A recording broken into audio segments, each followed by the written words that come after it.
In a land where dust covers every promise, only one thing never fades: the gunshot in memory. It lives in the boards of a saloon floor and the rim of a cheap glass. It rides on wind so dry it turns words into sand. And on Thursday, March 3rd, 1892, at 9:17 p.m., that memory walked into Rustwater Hollow wearing the face of an old stagecoach driver named Gideon Hale. They had him tied to a chair in the middle of the Copper Jackal Saloon, rawhide biting his wrists, rope cinched tight across his chest so he could not twist, and a double-barrel shotgun pressed so hard into his cheek it left a pale mark. The men around him laughed like the night belonged to them, because in Rustwater Hollow, an old man was something you humiliated in public to prove you were still young. They did not know the man they were mocking had once stepped out of standoffs that swallowed faster men. They did not know he had spent years learning the kind of stillness that makes violent people uneasy, and they did not know what waited under the driver's seat of his stagecoach outside, wrapped in oilcloth heavy as judgment, a Colt dragoon he had promised himself he would never touch again. Gideon did not beg. He did not glare. He did not even look at the gun. He kept his eyes level and his breathing slow, and with a calm that made the room feel smaller, he scraped his thumbnail along the edge of a card table, as if the only urgent matter left in the world was a splinter in the wood. 14 people witnessed it, and all 14 held their breath without meaning to. The bartender froze mid-pour. Amber liquor caught at the lip of the bottle. A piano player lifted his hands from the keys and never set them down again. Smoke hung under the low ceiling like a dirty curtain that refused to move. Then a match struck upstairs on the balcony, one sharp click, then another, steady and measured, not nerves, not haste, the sound of someone counting. The Copper Jackal did what it always did when power entered the room. It obeyed before the order was even spoken. The man who stepped into the balcony light was Silas Varrick, the one who owned Rustwater Hollow the way a drought owns a field. He wore a dark coat that drank lamp glow and boots too clean for a town built from dust. He did not need a raised voice. He had built a world where silence answered him first. Silas took the stairs one step at a time, letting each footfall land like a verdict. He stopped 3 paces from Gideon and smiled as if greeting an old friend he had waited years to bury. He set a single object on the table beside Gideon's bound hands, gently, almost lovingly, like a card placed in a game already decided. It was a smoked silver dollar, blackened at the edge as if it had once survived a fire, punched clean through with 3 neat holes in a straight line. In one hole, gray grave clay still clung, fresh enough to stain a fingertip. Silas tapped the coin once. The sound was small, but it rang in the Copper Jackal like a bell. He leaned close and spoke as if only Gideon could hear, but the room heard anyway because fear makes ears sharp. He said Gideon was supposed to stay dead. Gideon finally lifted his eyes. They were not angry, not pleading, not afraid. They were the eyes of a man reading a sentence he already knew by heart. He answered with one quiet line that made every iron wolf's finger tighten on a trigger. He told Silas to step back. He told him he was standing in the wrong place. Rustwater Hollow sat on the edge of nowhere, a scratch of buildings nailed to a strip of hard earth where the wind never ran out of breath. By day, dust rolled down the street like water, coating signs, hats, eyelashes, and hope. By night, lanterns turned the street into a tunnel of long shadows that made even honest men look like thieves. The law lived there in a small brick office with a star nailed above the door, but the star had become decoration, and everyone knew it. The real law wore a different badge, a wolf head stamped on leather, carried by Silas Varrick's men, the Iron Wolves. Silas had ridden into town 7 years earlier with a dozen hungry riders and a smile that never warmed his eyes.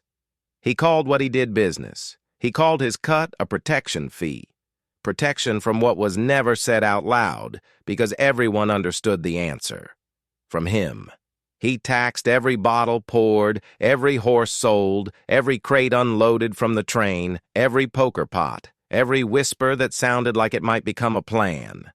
If a man paid, he lived uneasy but alive. If a man refused, he became an example. And examples traveled faster than mercy in a place like Rustwater Hollow. Over time, the town learned the rules Silas liked most. Keep your head down. Laugh when his men joke. Do not look too long at what is carried out behind the saloon. Do not ask why the cemetery grows. Do not trust the sheriff to save you. The sheriff was Amos Grady, a man with tired eyes and a badge that felt heavier every year. He had worn it long enough to know what weakness tastes like, and he hated the taste, but he had learned to swallow it because swallowing was how he kept his breathing. He told himself he was waiting for the right moment. The town told itself the same lie. Gideon Hale had lived most of his life without belonging to any one town. He had belonged to roads, and roads have no patience for excuses. He drove stagecoaches because stagecoaches do not ask what a man used to be. They only ask if he can keep horses steady and wheels on the track. Gideon had made a career out of being ordinary. He kept his voice low. He kept his eyes moving. He kept his hands busy. He let strangers see a withered driver with weathered skin and an old limp, and he never corrected them. It was easier to be underestimated. It was safer for him and for anyone unfortunate enough to stand near him when the past came sniffing. The smoked silver dollar had followed him through the years, a reminder that there are fires you survive and fires you carry. He had earned that coin the night a job went wrong and men died because he was faster than mercy. He kept it not as a trophy, but as a warning. When he stopped driving guns and started driving mail, he told himself he was done with the old echo. He told himself he could outrun it. He told himself he could bury it under miles the way a desert buries footprints overnight. But the West does not forget a name once it has tasted blood around it. And regret has a way of tracking a man more faithfully than any bounty hunter. There was one other thing Gideon had been trying to outrun, a promise he never kept, a child he left behind. Her name had been Mara, and he had not said it out loud in so long the shape of it felt unfamiliar on his tongue. Years ago, when his life was still loud with violence, Gideon learned he had become a magnet for trouble. He told himself that love was a target, and the only way to protect a target was to remove it. So he did the coward's version of protection. He left. He walked out of a small home and did not look back. He convinced himself the distance would save her. He convinced himself she would be safer without his shadow. He convinced himself there was nobility in disappearance. He did not admit what was really true, that he was also running from the fear of becoming the reason she died. Mara grew up anyway. She grew up with the kind of strength that comes from having no choice. She learned to read by candlelight. She learned to bind cuts and set broken fingers because Rustwater Hollow did not always have a doctor willing to risk angering Silas. She learned to keep accounts and pour whiskey and speak carefully because careful speech is armor in a town owned by predators. In Rustwater Hollow, people knew her as Mara Quinn because she did not use the name her father gave her. Names mattered there, and she did not want the kind of attention a cursed name could draw. She worked behind the bar at the Copper Jackal because the saloon was where information flowed, and if you wanted to keep a town alive, you needed to know what was coming before it arrived.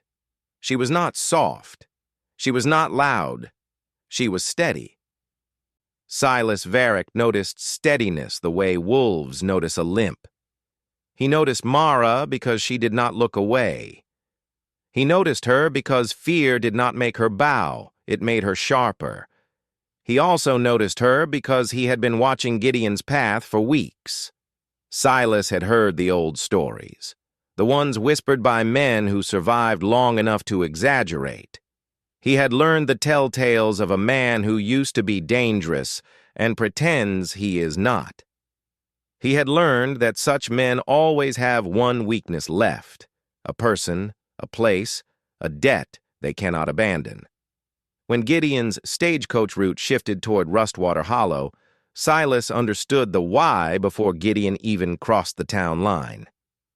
Silas waited until the moment would be most public, most humiliating, most useful. Then he set the trap. Gideon arrived at dusk, intending to keep his visit simple. Drop the mail, take fresh water, leave before midnight. He told himself he was only passing through. He told himself he was not here for her. But he saw Mara in the Copper Jackal the instant he walked in, and the lie cracked like old glass. She was older, taller, harder around the edges, but her eyes were the same eyes he remembered, the kind that asked questions without mercy. Gideon did not approach her. He did not speak her name. He sat where he could see the doors and the balcony and the back corridor, and he kept his hands open and empty. He tried to be invisible. It did not matter. Silas's men had been waiting.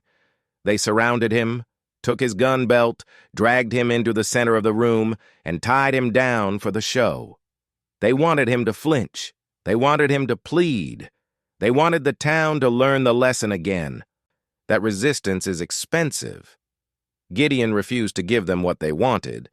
That refusal was the first thing that made Silas Varrick uneasy. A man who begs is controllable. A man who stays quiet is a question. Silas came down the stairs and put the smoked silver dollar on the table because Silas understood symbols. He understood how a small thing can become a leash. The coin was not just a coin. It was a rumor made metal. It was a reminder that Gideon had once survived a fire and a massacre and walked away carrying his sins. Silas leaned close and spoke about death as if it were a schedule. He told Gideon he should have stayed dead. He told him the town was tired of legends drifting back into its air. He told him tonight the legend would end where everyone could watch. Gideon answered with the line about Silas standing in the wrong place. And for half a heartbeat, the Copper Jackal felt the temperature drop. Silas smiled as if entertained, but his eyes narrowed slightly, the way a man narrows his eyes when he hears a sound that does not belong. He asked Gideon if he had come back for forgiveness. Gideon said nothing. Silas asked if he had come back for the girl behind the bar. Gideon's thumbnail stopped scraping the table. It was the smallest pause, but in that room the pause was a confession. Mara's posture stiffened behind the bar. She stared at Gideon with the dawning recognition of someone seeing a ghost in daylight. Silas noticed her reaction and laughed softly, because the noose had tightened exactly where he wanted. He told Gideon he admired a man who tries to change. He told Gideon it must be exhausting pretending to be harmless. He told Gideon the town did not care about redemption. It cared about power. He said he would ask once, and only once, whether the legend was true. Gideon kept his gaze steady. Silas nodded to the shotgunman and told him to start breaking fingers until Gideon spoke. The shotgunman set the barrels aside and reached for Gideon's hand with eager cruelty. The room flinched. Sheriff Amos Grady was not visible yet, but Gideon could hear what most men could not. The tiny shift of boots near the side door, careful, hesitant. The sheriff was there, lurking like a conscience that had waited too long. Gideon also heard something outside, a faint creak of leather and wood, the stagecoach seat hinge moving under weight. Someone had gone to his coach. Someone had done exactly what he hoped someone would do. Gideon let his shoulders drop a fraction, changing the rope's tension, and when the shotgunman twisted his wrist, Gideon used the pain as leverage. He rocked the chair backward, let it crash, and rolled with the fall. The ropes pulled tight, then snagged on a jagged nail in a floorboard, and with one hard jerk, Gideon tore his wrists free. To the crowd, it looked like luck. To Gideon, it was preparation finally paying interest. He came up on one knee, grabbed the shotgun, and struck the shotgunman hard enough to knock the man's breath away. Gideon did not fire into the room. He did not turn the Copper Jackal into a graveyard. Instead, he snatched the smoked silver dollar from the table and flung it across the saloon. The coin flashed in lamplight, and eyes followed it because symbols are magnets for fear. The coin struck a hanging lantern, glass shattered, oil splashed, flame leapt. Smoke and firelight rolled through the room, breaking sight lines, breaking confidence. In that same instant, a revolver cracked from the side door. The shot did not hit Gideon. It shattered the wooden stair rail near Silas's hand, a warning placed with intention. Sheriff Amos Grady stepped into the doorway with his revolver raised, face pale, badge shining like it finally meant something again. His voice shook, but held. He ordered Silas to drop his weapon. Silas laughed, because he had bought the sheriff's spine years ago. He told Amos to remember who paid for the sheriff's roof. Amos swallowed and said he remembered who buried his brother. Silence snapped tight. The iron wolves shifted, guns rising toward Amos. The town held its breath again. Because that is what towns do when they are about to learn whether courage is real or just a story. Gideon moved low, using a table as cover, and his eyes flicked to Mara behind the bar. She stared back, and the recognition in her face was no longer a question. It was an answer she did not want. Gideon did not speak her name. Not yet. Gunfire broke loose as one of the iron wolves panicked and fired toward Amos. The shot punched into the floor, splintering wood. A scream erupted. Men ducked. Glass shattered. Gideon used the chaos the way he had used the fall, as a key. He surged behind the bar, grabbed Mara's wrist, and pulled her down out of sight. For a second, they were close enough to hear each other breathe. Mara's eyes locked on his. She said, low, like a blade, Gideon. It was not a greeting. It was an accusation. Gideon's throat tightened. He whispered Mara, and the word carried years of absence and a lifetime of regret in one breath. Silas saw the exchange and understood immediately. He barked an order, take her alive. 2 iron wolves rushed the bar. Gideon raised the shotgun and fired into the ceiling beam above the attackers, not to kill, but to drop a curtain of broken wood and dust between them and the bar. The attackers recoiled, coughing, blinking. Gideon pulled Mara through the back corridor, toward the kitchen exit he had already mapped the moment he sat down. The West rewards men who count doors. They burst into the alley behind the saloon. Cold night air hit like water. Boots thundered behind them. Gideon shoved Mara behind the rear wheel of the stagecoach and bent under the driver's seat. His fingers found the hidden latch he had installed years ago. A compartment released and iron slid into his palm. The Colt DRAGOON. Heavy, old, familiar. Like the past returning to claim its debt. Gideon did not savor it. He did not smile. He checked the cylinder with one glance and stepped out from behind the coach. 3 iron wolves spilled into the alley with pistols raised. Gideon fired once, not at flesh, but at the lantern mounted on the wall. The lantern shattered, plunging the alley into deeper shadow. Shots cracked back, punching into wood and metal. Gideon moved with economy, using the coach as cover, firing again to rupture a water barrel so the ground slicked under the attacker's feet. One man slipped and fell hard. Gideon advanced, struck a pistol hand so the weapon clattered away, and drove the dragoon's butt into a jaw. He did not linger. His goal was not slaughter. His goal was space. Mara rose behind the wheel, staring at the dragoon with the horror of realizing the stories were real. Gideon told her they did not have time. He pushed her into the driver's seat and climbed beside her, reins snapping, horses lunging forward. The coach burst out of the alley into the main street as iron wolves poured from the Copper Jackal's front doors, firing toward them. Bullets punched the coach's side. A spoke snapped. The coach rocked. Mara gripped the seat, jaw clenched, eyes forward. Gideon did not flee out of town the way a hunted man would. He drove straight toward the open space near the water trough where the street widened and the sight lines cleared. He chose ground the way a man chooses words, carefully, because he knew Silas liked corners and crowds and confusion. Gideon pulled the coach hard behind the trough and yanked Mara down into cover.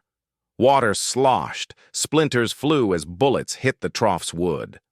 Across the street, Sheriff Amos Grady took cover behind a post and fired back, removing one Iron Wolves man from the line with a shot to the shoulder.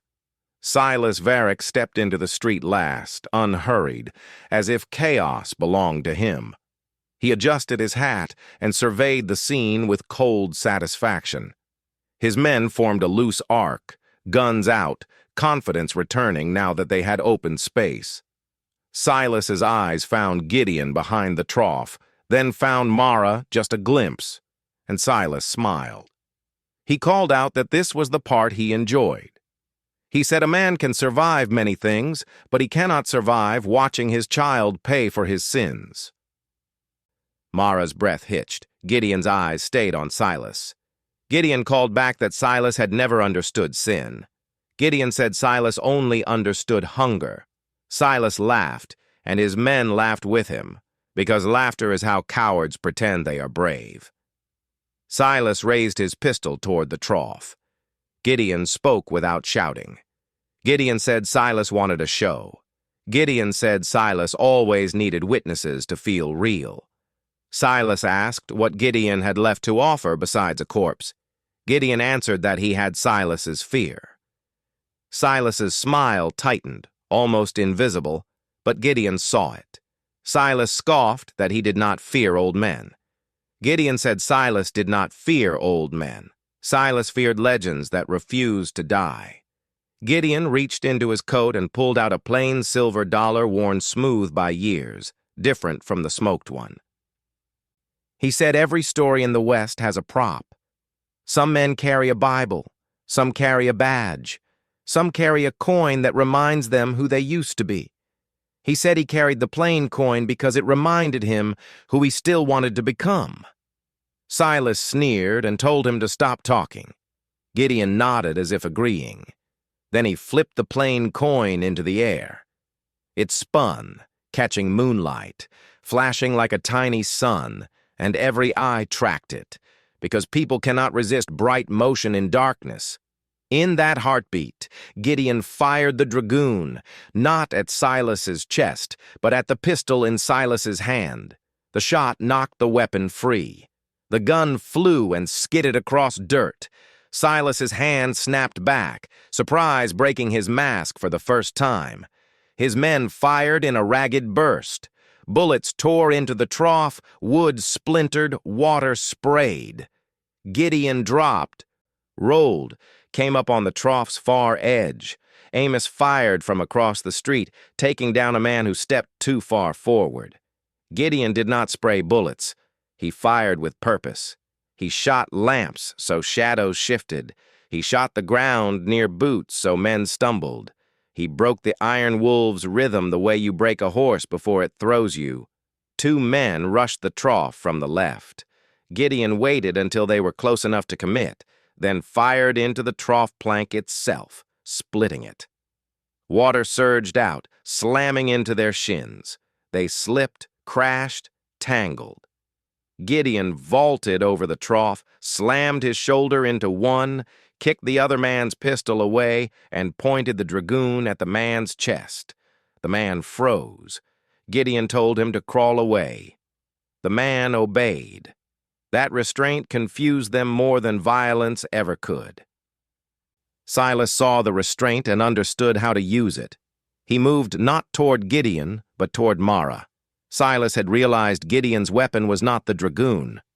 Gideon's weapon was the fact that he would not become a butcher in front of his daughter. Silas lunged, grabbed Mara by the arm, and yanked her up. Mara fought like a woman who had survived years in a predator's town. She swung a piece of iron she had grabbed from the coach, striking Silas's wrist. Silas snarled and struck her backhanded, sending her to her knees, then dragged her up again and shoved her in front of him. He used her as cover. He looked at Gideon with a grin sharpened by cruelty. He told Gideon to choose. He told him to prove whether the legend mattered more than the girl. Mara's face was smeared with dust, but her eyes were clear. She looked at Gideon and shook her head once, small, steady, commanding. Do not become that man again. Gideon's hands trembled, not from fear, but from the force it took to hold back the part of him that wanted to end this the old way.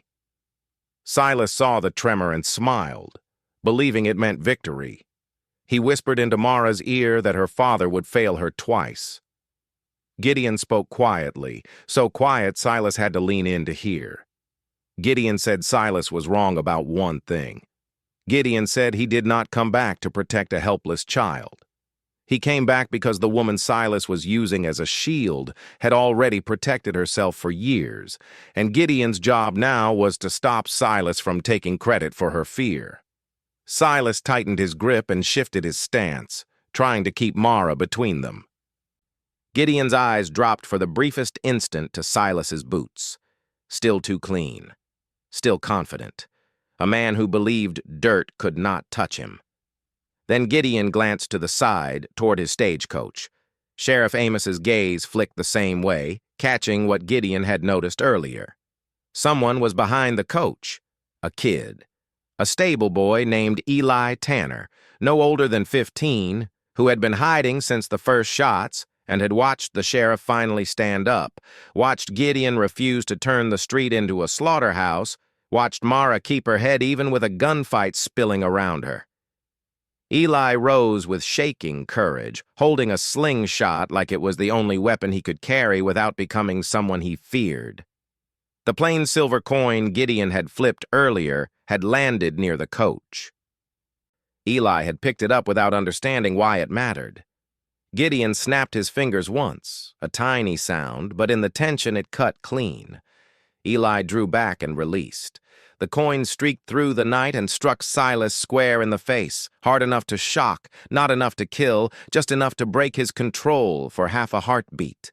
Silas jerked, his grip loosened, Mara ripped free and dropped, rolling away from the line of fire. In that same breath, Gideon fired one shot, clean.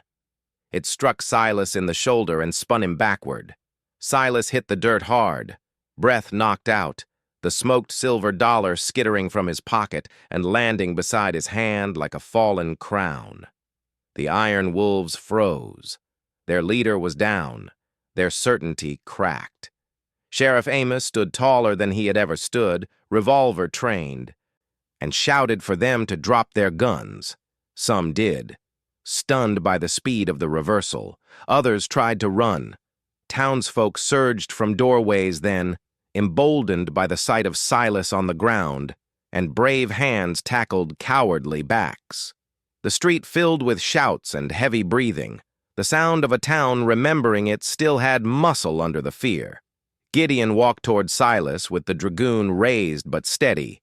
Silas propped himself on an elbow, snarling, humiliated, pain bright in his eyes. He spat that Gideon could not change what he was. Gideon stopped a few steps away and looked down at Silas the way a man looks at a dying fire, not triumphant, just tired. Gideon said he did not need to change what he had been. He needed to change what he did next. Sheriff Amos arrived and ordered Silas bound for transport, alive. Silas laughed bitterly and promised revenge. Amos answered that maybe he would die for this, but he would rather risk death doing right than live forever doing nothing. Silas's eyes flicked to the smoked silver dollar in the dirt, and he reached for it with trembling fingers. Gideon stepped on it, pinning it down. Silas glared up. Gideon said the coin was not Silas's. It never was. He lifted his boot, picked up the smoked dollar, turned it over in his palm, saw the 3 holes, the soot, the last smear of grave clay. He felt the old echo tug at him, inviting him to finish it the way legends finish. Gideon closed his fist around the coin, then loosened it. He chose not to end the story with a grave. Amos's men hauled Silas up and dragged him toward the jail wagon. The iron wolves who surrendered were disarmed and lined up under guard. The ones who resisted were tackled and pinned. The street that had belonged to Silas began, slowly, to belong to the town again. Mara stood near the trough, rubbing her wrist, breathing steady.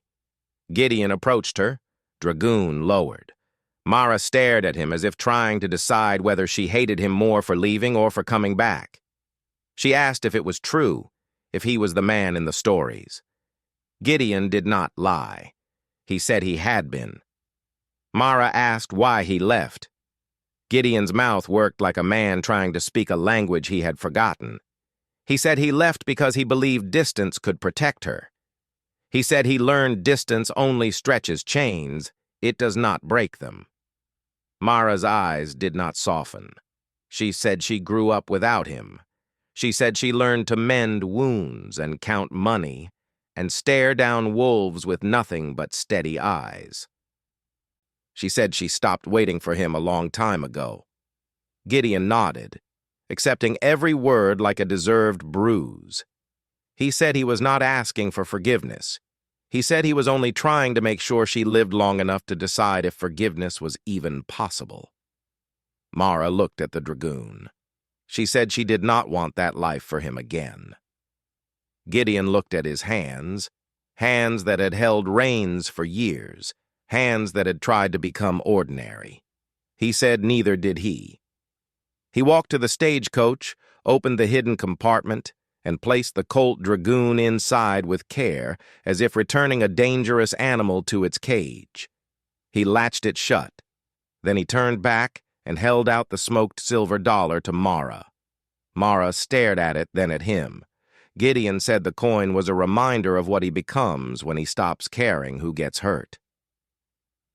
He said he wanted it to become a different reminder now, a reminder that a man can arrive late and still choose the right thing before the last bell rings. Mara did not take the smoked coin. Not yet. She looked past it to his eyes and asked what happens now. Gideon glanced toward the jail wagon where Silas was being thrown in, bound and furious. He could already see the problems coming. Friends of Silas, riders from outside, new predators smelling weakness. A town does not heal overnight just because one tyrant falls. Gideon said the sheriff would need help. He said the town would need watchers on the ridges and men willing to ride the road. He said Mara had already held the town together in quiet ways for years, and now it would need louder ways. Mara asked if Gideon would stay. The question landed heavy. Gideon felt the temptation to promise forever, as if forever could erase the past. He also felt the truth, that his name was still a bell that could ring trouble. He said he would stay long enough to see Silas delivered to a place where law still meant something.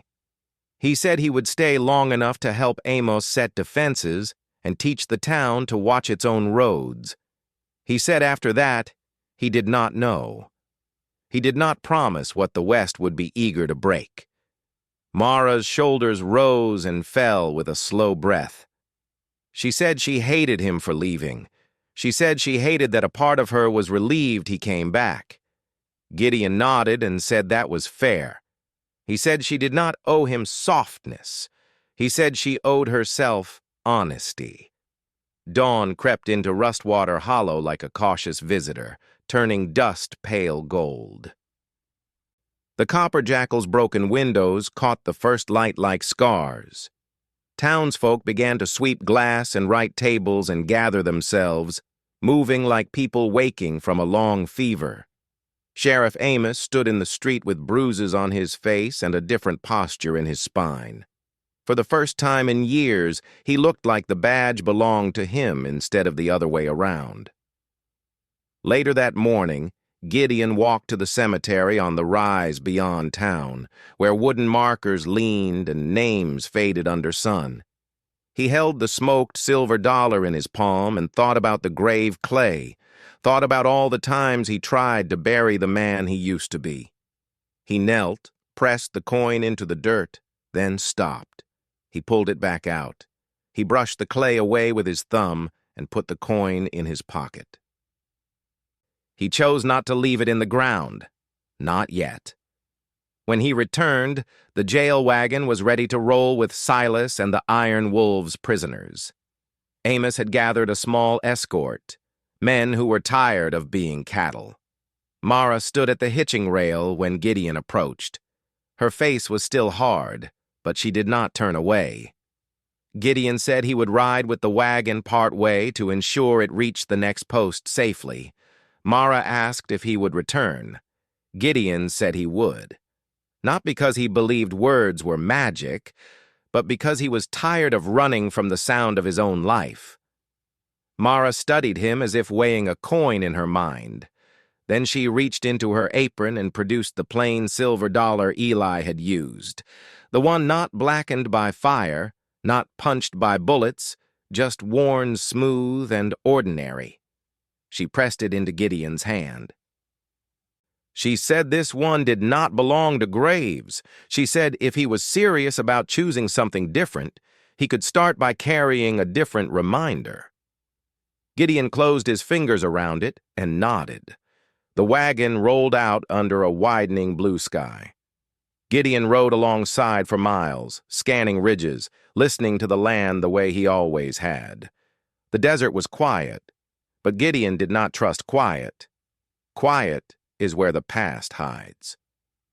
When the escort settled into rhythm, Gideon reined in and watched them go until they became small against the horizon. Then he turned back toward Rustwater Hollow. The road shimmered with heat even in early morning. Wind lifted dust, and in that dust, Gideon tasted smoke from last night, fear from last night, and something else too, faint but real, the taste of a town trying to become itself again. He touched the plain coin in his pocket and felt its smooth edge. He thought of the dragoon locked under the seat and the smoked dollar with 3 holes, and Mara's eyes when she said his name.